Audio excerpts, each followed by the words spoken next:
స్తోత్రం స్తోత్రం స్తోత్రం స్తోత్రం స్తోత్రం స్తోత్రం. హల్లెలూయా హల్లెలూయా హల్లెలూయా హల్లెలూయా హల్లెలూయా హల్లెలూయా. స్తుతి స్తుతి స్తుతి స్తుతి స్తుతి స్తుతి. Praise the Lord, praise the Lord, praise the Lord, praise the Lord, praise the Lord, praise the Lord. Glory, glory, glory, glory, glory, glory, glory, glory. Mahima, Mahima, Mahima, Mahima. Na Yesuke Mahima, na Yesu Rajuke Mahima, Mahima, Mahima. Shakara konda re re re re re. Sokoro konda ra kama mama ro konda re re re re re. Sabara bora kanda ra kanda re re re re. పరిశుద్ధ దేవ పరలోక తండ్రి, మీ వాక్యోపదేశం ధ్యానిస్తున్నగా తోడుగా ఉంది. మీ శిలువ చాట మరుగుపరుచుకొని మీ సంగతులు తెలియజేయండి. మీరు నాలో ఉండి మాట్లాడండి. వాక్య గ్రహింపు మీ బిడ్డలందరికీ దయచేయండి. సమస్తము క్రమముగా మర్యాదగా జరిగించి నడిపించి సహాయం చేయమని యేసుక్రీస్తు ప్రియ నామమున అడుగుచున్నాము తండ్రి. ఆమేన్. ప్రియమైన దేవుని బిడ్డలారా, దేవాది దేవునికి కూడొచ్చినటువంటి మీ అందరికీ ప్రభు పేరిట వందనాలు తెలియజేస్తున్నాను. Praise lord. హల్లెలూయా. 50వ కీర్తన 15వ వచనము. 50వ కీర్తన 15వ వచనము చదువుకుందాము.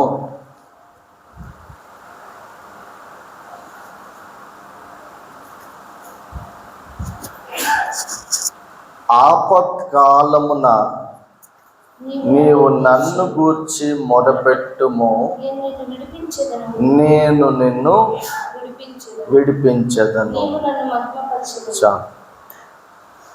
ఆపత్కాలమున నీవు నన్ను గూర్చి మొరపెట్టుము, నేను నిన్ను విడిపించెదను అని రాయ. ప్రియమైన దేవుని బిడ్డలారా,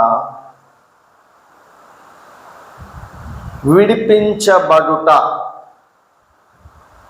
విడుదల అనే పదము నుండి వచ్చింది విడిపించబడుట.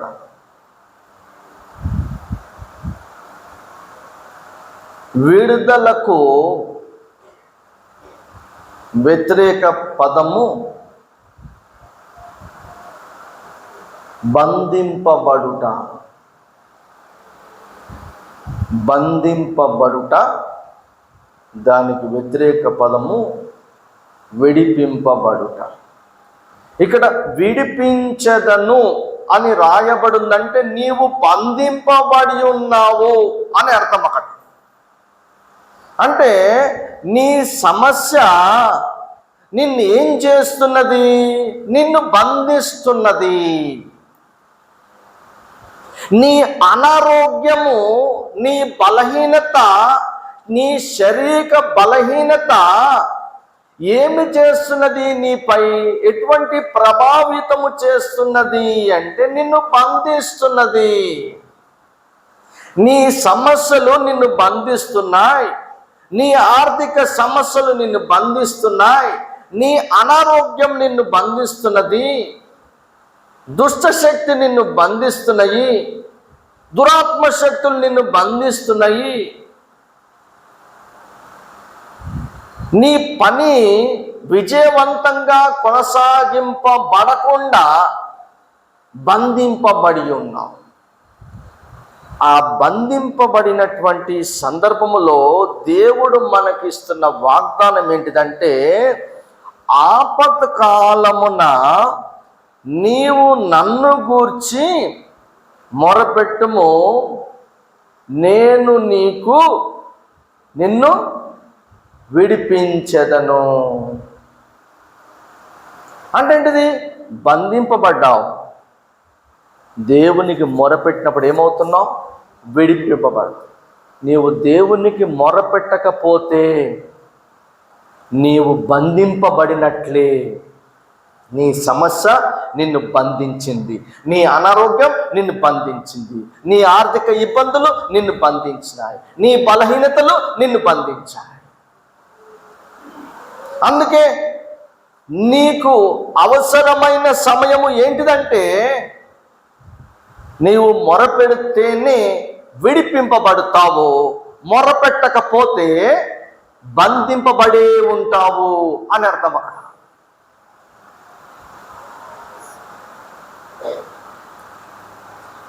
బంధింపబడినప్పుడు ఎటువంటి ప్రార్థన చేయాలి? యేసు నామములో, యేసు రక్తము చేత ప్రతి బంధకమును తుంచివేస్తున్నాను అని ప్రార్థించాలి. In the name of Jesus I break up every bondages with the precious blood of Jesus Christ అని అన్నారు. ఏ సమస్య అయితే నిన్ను బంధిస్తున్నదో యేసు రక్తము చేత ఆ బంధకములను తుంచివేసుకోవాలి. ఏ దురాత్మలైతే బంధిస్తున్నాయో యేసు రక్తము చేత ఆ బంధకములను తుంచివేసుకోవాలి. అధికారం దేవుడు నీకు ఇచ్చి ఉన్నాడు.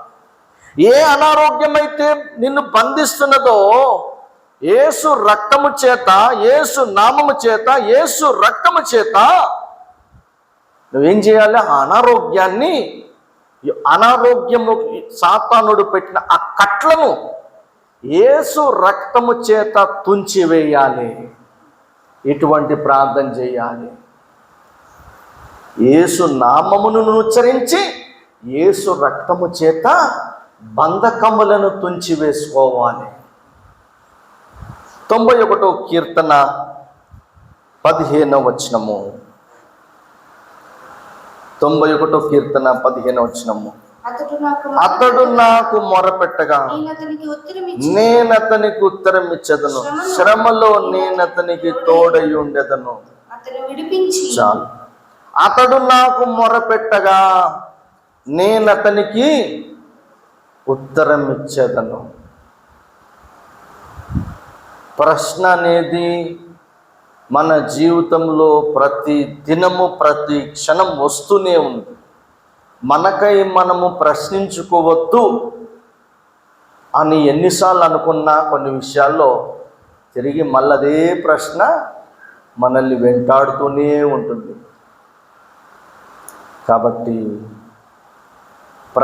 ప్రతి ప్రశ్నకు జవాబు దేవుడే. కాబట్టి మనము దేవునికి మొరపెట్టినప్పుడు దేవుడు ఏం చేస్తాడు? ఉత్తరం ఇస్తాడు. శ్రమలో నేను అతనికి తోడై ఉండేదను. జకరియా గ్రంథము 13వ అధ్యాయం 9వ వచనం. జకరియా గ్రంథము 13వ అధ్యాయం 9వ వచనం. వారు నా నామమును బట్టి మొరపెట్టగా నేను వారి మొర్రను ఆలకించును. వారు నా నామమును బట్టి, యేసు నామమును బట్టి మొరపెట్టుట చేత దేవుడు నీ మొర ఆలకిస్తాడు అని రాయబడి. ప్రియమైన దేవుని బిడ్డలారా, మన లైఫ్లో గుర్తుపెట్టుకోవలసినటువంటి విషయం ఏముందంటే, జాగ్రత్తగా గమనించండి. ప్రార్థనకు ముగింపు లేదు. There is no full stop for prayer. ప్రార్థనకు ముగింపు లేదు. ఎందుకంటే ఈ భూమి మీద మనము చేసే ప్రార్థన అనంతమైనది.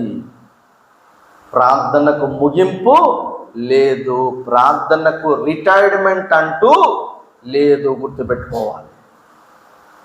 చేస్తూనే ఉండాలి, చేస్తూనే ఉండాలి, చేస్తూనే ఉండాలి, మొర పెడుతూనే ఉండాలి. ఎందుకు? ప్రార్థనకు ముగింపు లేదు. అదే రీతిగా దేవుని వాక్యానికి కూడా ముగింపు లేదు. దేవుని వాక్యం కూడా అనంతమై ఉన్నది.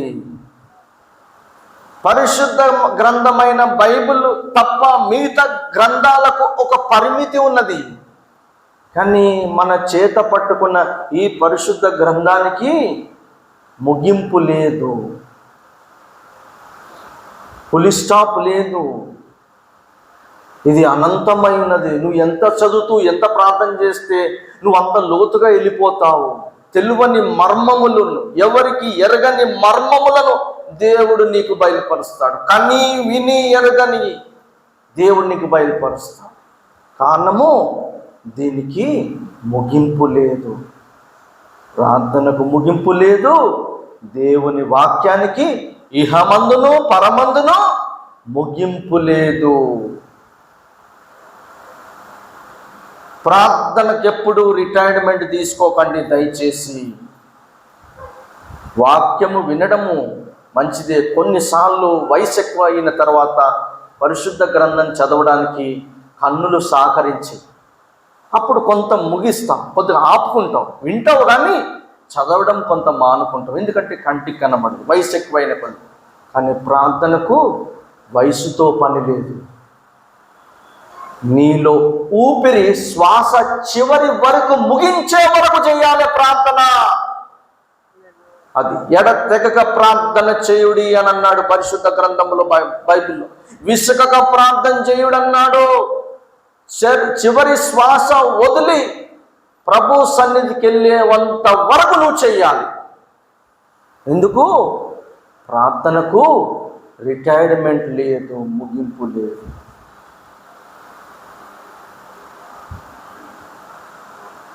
అందుకే గత సంవత్సరములో వచ్చిన సమస్య ఈ సంవత్సరములో అదే విధముగా రాదు, మరొక కొత్త కోణములో వస్తుంది.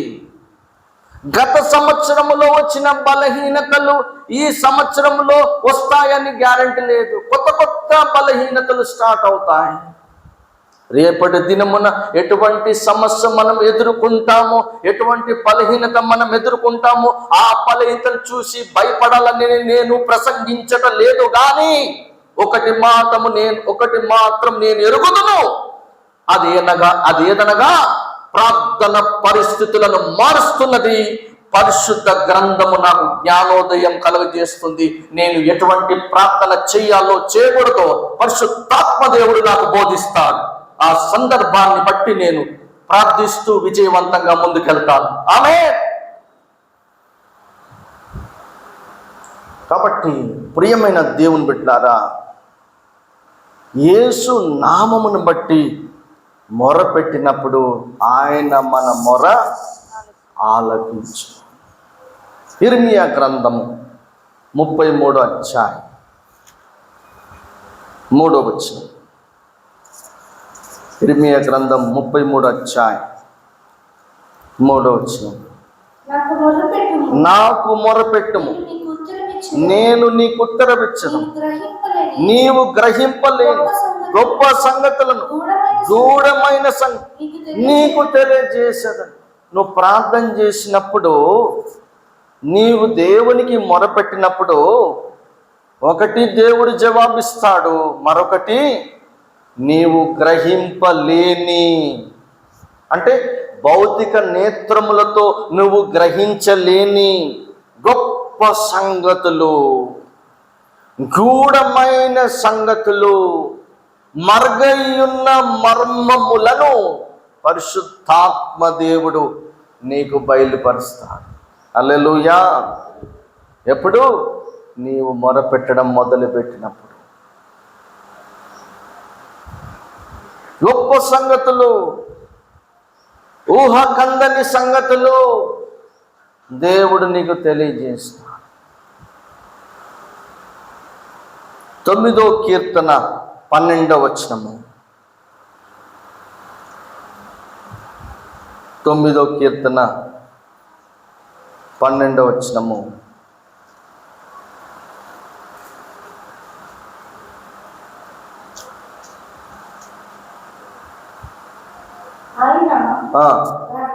రక్తాపరాధమును గూర్చి విచారణ చేయనప్పుడు బాధపరచబడి వారిని జ్ఞాపకము చేసుకొనును. వారి మొదలను ఆయన మరువడు.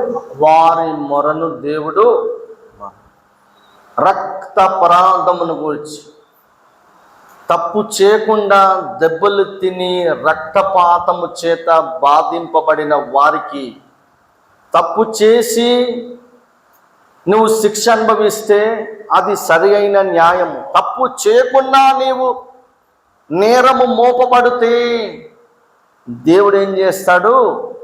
ఆ బాధపడే వ్యక్తిని జ్ఞాపకము చేసుకొని అతని మొర ఆలకించి అతని పక్షమునుంటాడు.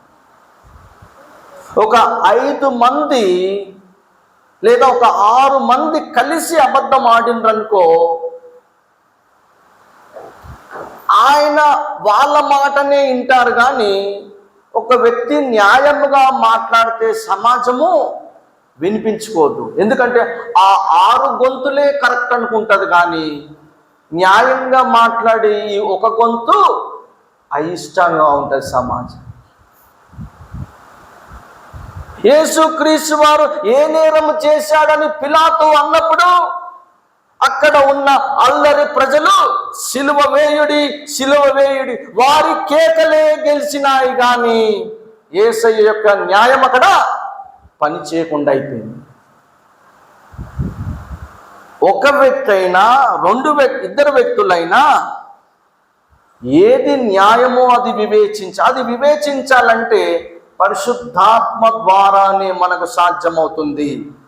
ఎక్కువ మంది అంటున్న మాట న్యాయమా, ఒక వ్యక్తి అంటున్న మాట న్యాయమా, అది వివేచన కలిగినటువంటి పరిశుద్ధాత్మ దేవుడు నీకు బయలుపరుస్తాడు. కాబట్టి ఇతడు అపరాధం చేయలేదు, కానీ అపరాధిగా ఎంచబడ్డాడు. ఇతడు అనవసరముగా గాయపరచబడి రక్తపాతమయ్యాడు. ప్రభువా, నేను ఏ నేరం చేశానని నా శరీరానికి గాయాలై రక్తపాతమయ్యాను అని దేవునికి మొరపెట్టినప్పుడు దేవుడు అతని మొరను జ్ఞాపకం చేసుకొని అతని పక్షమున న్యాయం చేస్తాడు. హల్లెలూయా. అతడు అనవసరముగా అన్యాయముగా దెబ్బలు తిన్నాడు. అతడు అన్యాయముగా రక్తపాతమయ్యాడు. అందుకే ఏబేలు చనిపోయినప్పుడు కయ్యూను ఏబేలును చంపిన తర్వాత దేవుడు అడుగుతాడు, నీ తమ్ముడైన ఏబేలు ఏడి కయ్యూను అన్నప్పుడు కయ్యూను అబద్ధం ఆడతాడు. నేను నా తమ్మునికి కావలివాడనా అని అంటాడు దేవునికి. కయ్యూను, ఏబేలు యొక్క రక్తము నేల నుండి నాకు మొరపెట్టుచున్నది. ఏబేలు చనిపోయాడు, తన ప్రాణము నేల మీద, తన రక్తము దేవునికి మొరపెడుతుంది. ఎందుకు? నేను ఏం అన్యాయం చేశానని, నా అన్నయ్య నన్ను చంపాడని ఆ రక్తము మొరపెట్టినది. అందుకే అన్యాయముగా నీ జీవితములో అన్యాయ తీర్పు నీకు జరిగితే దేవుడు నీ పక్షం నుండి న్యాయం జరిగిస్తాడు. హల్లెలూయా, హల్లెలూయా.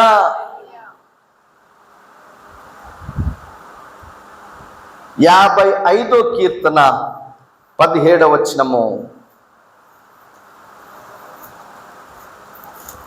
55వ కీర్తన 17వ వచనము. సాయంకాలమున మధ్యాహ్నమున నేను ధ్యానించుచు మొరపెట్టుకొందును, ఆయన నా ప్రార్థన ఆలకించును. సాయంకాలమున, ఉదయమున, మధ్యాహ్నమున నేను ధ్యానించుచు మొరపెట్టుకొందును, ఆయన నా ప్రార్థన ఆలకించును. నేను నా వ్యక్తిగత విషయం ఏంటిదంటే 2 గంటలు బైబిల్ ధ్యానిస్తాను.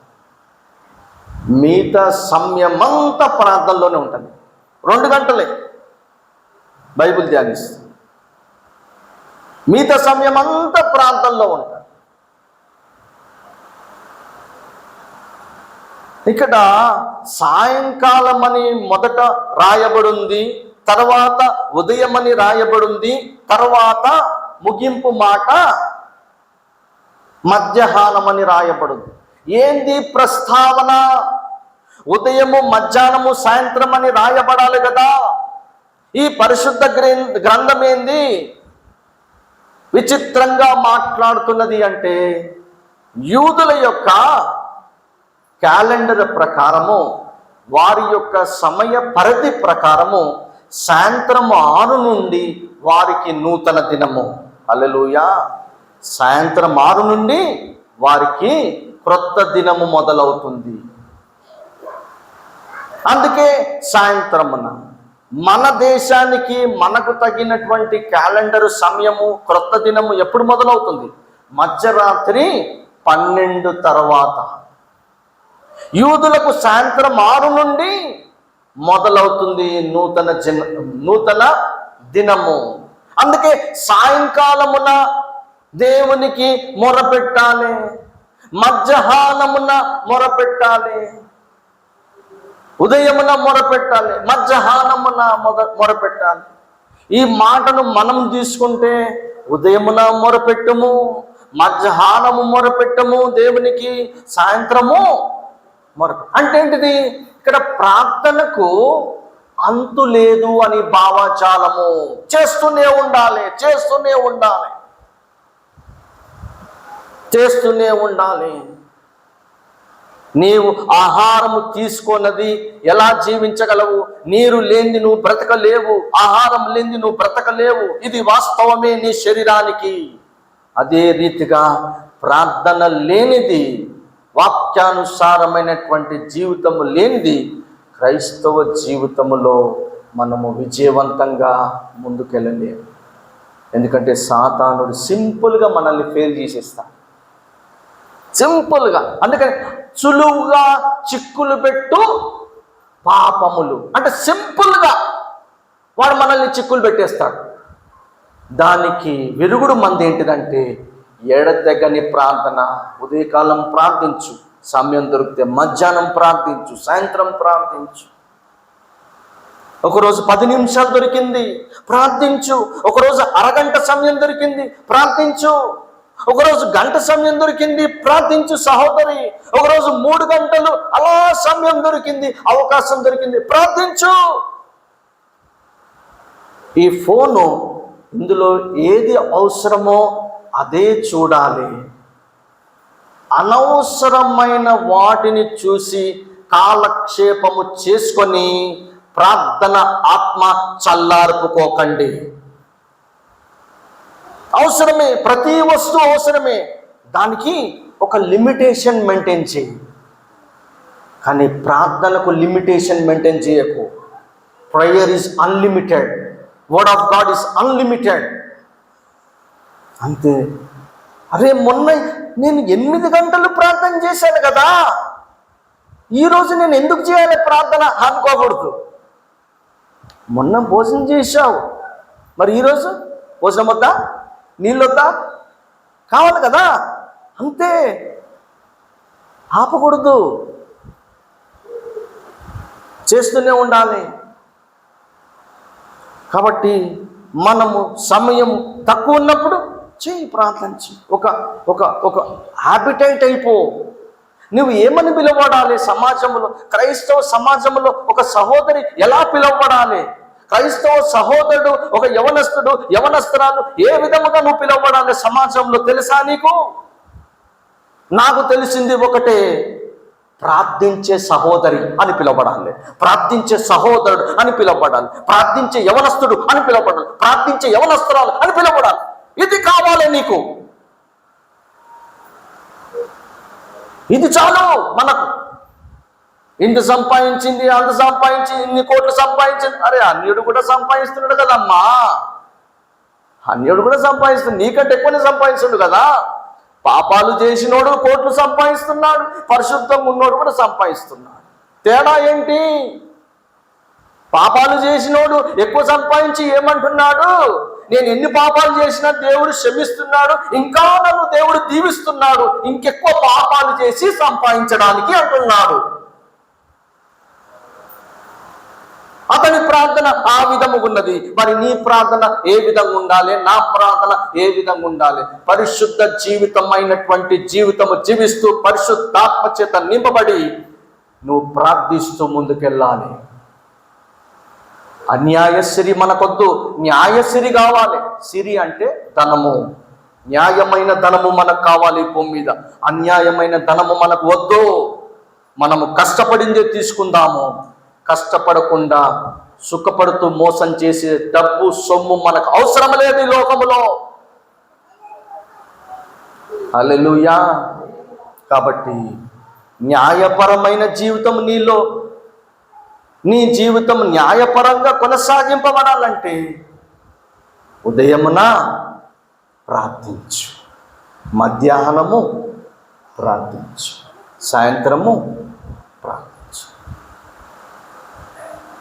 300 సార్లు పరిశుద్ధ గ్రంథము చదివిన బిల్లీ గ్రామ్ గారు అమెరికాలో గొప్ప ఎవాంజలిస్ట్, స్వార్థికుడు.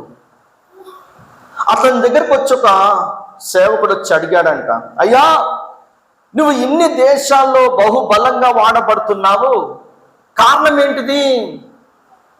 నీ రహస్యం తెలుసుకొని నేను బలపరచబడి నేను అదే చేయాలనుకుంటున్నాను అన్నాడంట. అయితే ఏమన్నాడో తెలుసా? మొదటిసారి చెప్తున్నా ప్రార్థించు, రెండోసారి చెప్తున్నా ప్రార్థించు, మూడోసారి చెప్తున్నా ప్రార్థించు. ఇదే నా సీక్రెట్ అన్నాడంట. హల్లెలూయా. బైబిల్ చదవాలి కానీ ప్రార్థన ఆపకూడదు.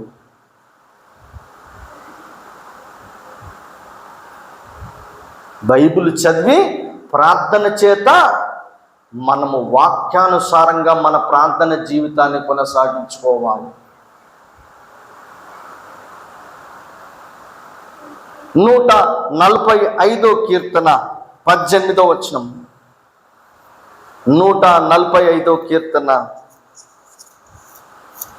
18వ వచనము. తనకు మొరపెట్టు వారికందరికీ, తనకు నిజముగా మొరపెట్టు వారికందరికీ యెహోవా సమీపముగా ఉన్నాడు. ఎవరైతే మొర పెడతారో దేవుడు వారికి సమీపంగా ఉంటాడు. ఎవరైతే మొర పెట్టరో దేవుడు వారికి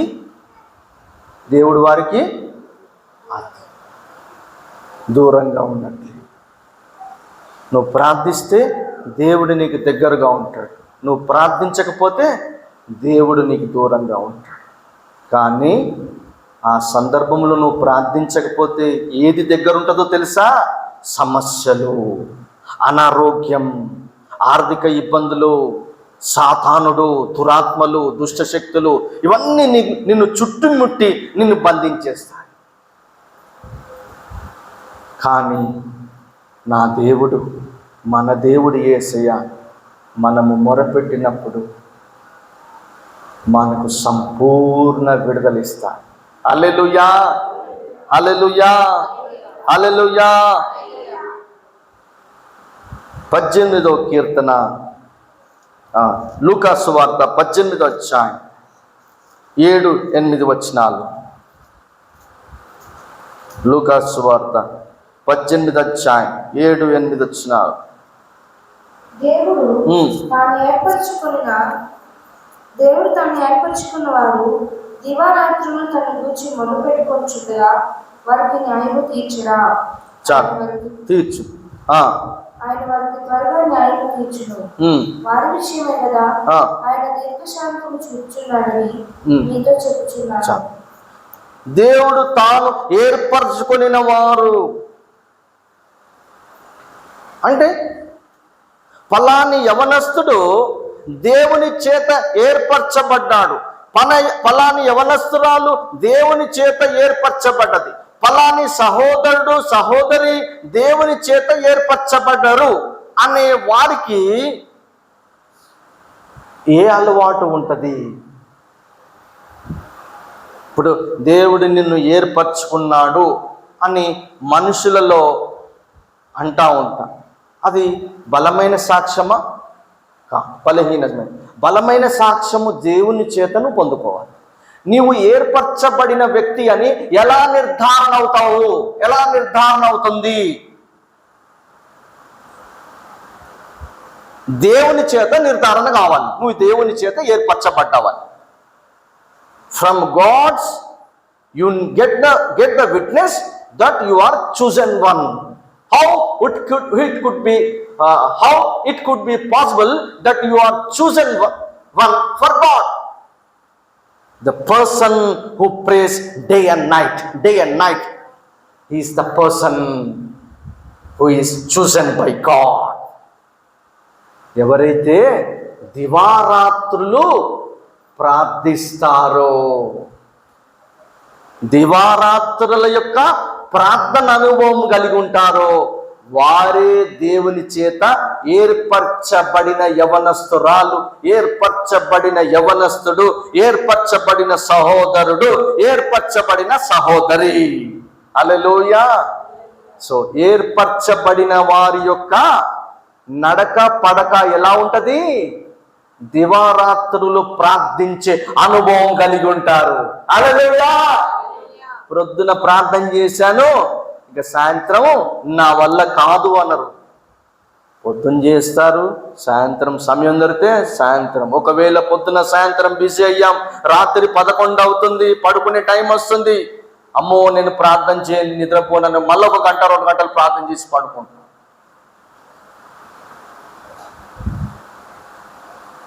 కొన్నిసార్లు శనివారం ప్రార్థన చేయమంటాడు దేవుడు. నేనంటాను ప్రభుతో, రేపు ఆదివారం కదా నాన్న, శుక్రవారం చేశాను, శనివారం రెస్ట్ తీసుకుంటే రేపు ఆదివారం బలం వస్తుంది, శనివారం చేయమంటవేంది ప్రభా అనేవాడు. లేదు నువ్వు చెయ్యి నా కుమారుడా అని మళ్ళీ దేవుడు అంటాడు. ఏం చేసేవాడిని? కొద్దిసేపు ప్రార్థన చేసుకుంటానని పాస్టమ్మకి చెప్పేవాడిని. పిల్లలు పడుకొని చర్చిలోకి వచ్చేసేవాడిని. తలుపులు డోర్స్ అన్నీ ఉంటాయి. నైట్ ఒక అరగంట చేసుకున్నాం, పోనీ 1 గంట వరకు దేవుడు ఆమెనని వెళ్ళి పడుకోమంటాడేమో అనుకుంటాను.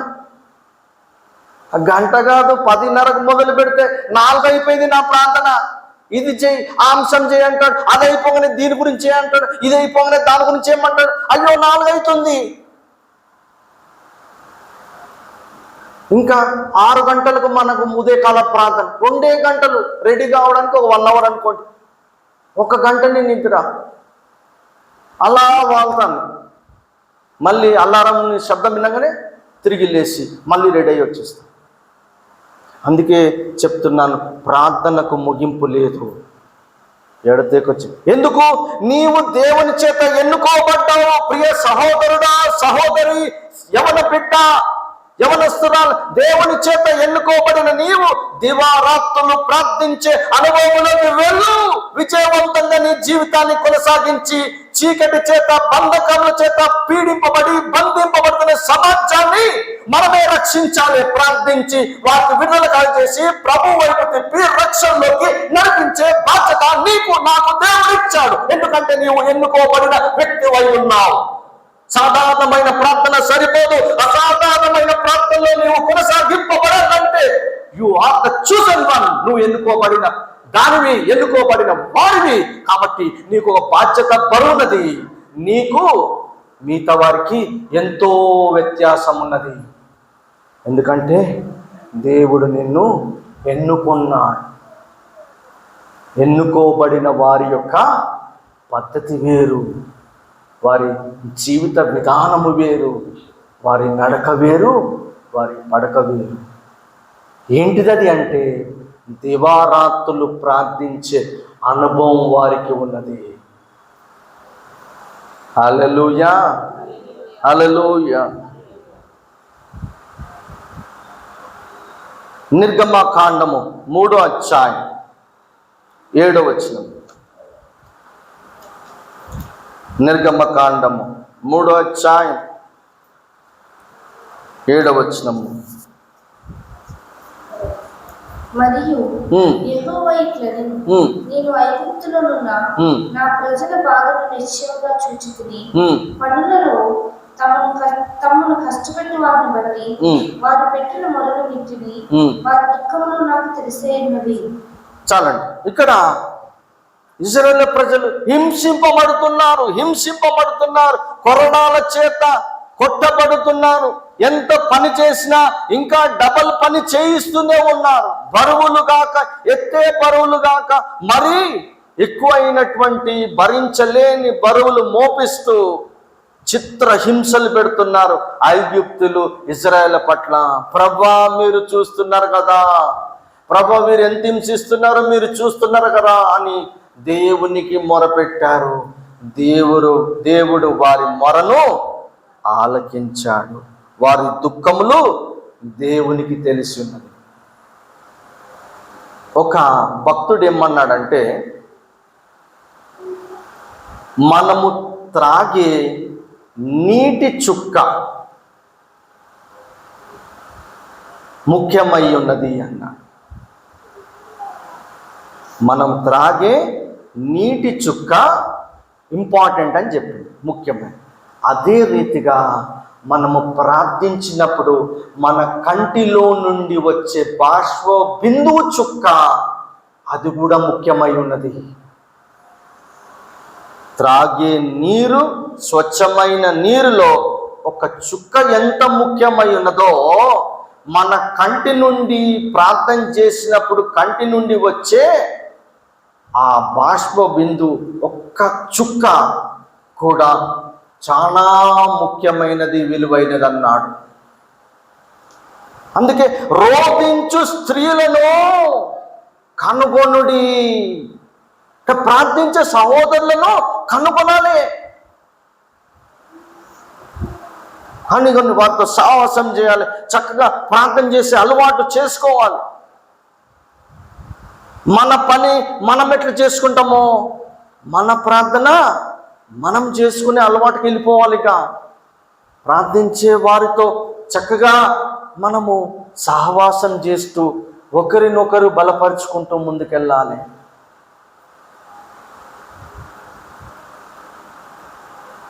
ఒక సహోదరి 10 దినాల క్రితము వైజాగ్ నుంచి ఫోన్ చేసింది. తన భర్త గారికి సడన్గా ఈ మోషన్స్ రావడం, కొద్దిగా బలహీనమైన అవుట ద్వారా తను ఏం చేసిందంటే ప్రార్థన చేసింది తన భర్త కోసం. 3 గంటల్లో బాగా అయిపోయాడు. తర్వాత ఆ దుష్టశక్తి ప్రభావము తన మీద అటాక్ చేయడం అయింది. అయితే ఈమె ప్రార్థన చేస్తుంది, ఆ సహోదరి ప్రార్థన చేస్తుంది, విడుదలవుతలేదు. ప్రార్థన చేస్తుంది, విడుదలవుతుంది. అయితే ఒక మాట అన్నదంట ఆ సాతాను దురాత్మతో, హైదరాబాద్ పాస్టర్ గారిని పిలువమంటావా అన్నదంట. హైదరాబాద్ పాస్టర్ గారిని పిలువమంటావా అన్నదంట. అది వదిలేసి వెళ్ళిపోయిందంట. ఆయన ఫోన్ చేసి, బాబు ఇలాగ నిన్ను జ్ఞాపకం చేసుకొని అన్నాను, ఆ దురాత్మ వదిలేసిందని సాక్ష్యం చెప్పింది ఫోన్లో చేసి, వైజాగ్ నుంచి జస్ట్ ఒక 10 దినాల క్రితం. హల్లెలూయా. ఎందుకు? ప్రార్థించే మనలో దేవుడున్నాడు. హల్లెలూయా. ప్రార్థించే మనలో దేవుడున్నాడు. మనలో ఉన్న యేసు లోకంలో ఉన్న సాతాను కంటే గొప్పవాడు. హల్లెలూయా. గలతీలకు రాసిన పత్రిక 4వ అధ్యాయం 6వ వచనం. గలతీలకు రాసిన పత్రిక 4వ అధ్యాయం 6వ వచనం. మీరు కుమారులై ఉన్నందున నాయన తండ్రి అని మొరపెట్టు తన కుమారుని ఆత్మను దేవుడు మన హృదయములోనికి పంపాడు. కుమారుని ఆత్మ అనగా ఏమిటి? కుమారుని ఆత్మ అనగా పరిశుద్ధాత్మ. హల్లెలూయా. యేసు ఆత్మ అనగా ఏంటి? పరిశుద్ధాత్మ. తండ్రి ఆత్మ అనగా ఏంటి? పరిశుద్ధాత్మ. క్రీస్తు ఆత్మ అనగా ఏంటి? పరిశుద్ధాత్మ. నువ్వు ప్రార్థించినప్పుడు నీ హృదయములోనికి పరిశుద్ధాత్మ దేవుడు వస్తాడు. పరిశుద్ధాత్మదేవుడు. ప్రియమైన దేవుని బిడ్డలారా, మనము ప్రతి విషయంలో విజయవంతంగా కొనసాగింపబడాలంటే దాని రహస్యము ప్రార్థన, ప్రార్థన, ప్రార్థన. హల్లెలూయా. ప్రార్థనకు ముగింపు లేదు, ప్రార్థనకు ఫుల్ స్టాపు లేదు, ప్రార్థనకు సరిహద్దులు లేవు. There are no boundaries in prayer. Prayer is unlimited. కాబట్టి ప్రియమైన దేవుని బిడ్డలారా, ఎన్ని సమస్యలు ఎదుర్కొంటున్నామండి సమాజంలో. మనము ఒకటి పోతే ఇంకోటి వస్తూనే ఉంది. ఒక్క నిమిషంలో 2 సమస్యలు వచ్చేస్తున్నాయి. ఆ పని అయిపోగానే ఇంకో పని రెడీగా ఉంటుంది. ఈ పని ఎప్పుడు చేస్తావని రెడీగా, హాట్ కేక్గా రెడీగా లైన్ ఉంటాయి. ఈ పని అయిపోగానే ఆ పని చేయి, ఆ పని అయిపోగానే ఈ పని చేయి. ఒక పని చేస్తున్నాం కరెక్టే. ఆ పని చేసేటప్పుడు అదే పని 10 నిమిషాల ఏ పని 3 గంటలు అవుతుంది ఒక్కోసారి. ఏం చేస్తారంటే సాతానుడు ఆ పనిలో పెట్టేసి మన సమయాన్ని వృధాపరుస్తాడు. ఆ పని చేత ఆ పని 10 నిమిషాలు కావాలి కానీ 3 గంటల వరకు కొనసాగించి ఆ సమయం అంతా మనలను బంధించి మన సమయాన్ని వృధాపరుస్తాడు. అప్పుడు ఏమని ప్రార్థన చేయాలి? నా సమయాన్ని దొంగిలించిన సాతానుడా, దొంగిలిస్తున్న సాతానుడా, నీవు వేసిన ప్రతి కట్లను యేసు రక్తము చేత తుంచివేస్తున్నాను. నాజరుడైన యేసు నామములో అపవాది యొక్క కట్లను యేసు రక్తం చేత నేను తుంచివేస్తున్నానని ప్రార్థించాను. హల్లెలూయా. అప్పుడు ప్రతి బంధకములు యేసు రక్తం చేత తుంచబడతాయి. హల్లెలూయా. కాబట్టి ఈరోజు మన అంశము మొరపెట్టుట. ఉదయము ప్రార్థించాలి, మధ్యాహ్నము ప్రార్థించాలి, రాత్రి ప్రార్థించాలి.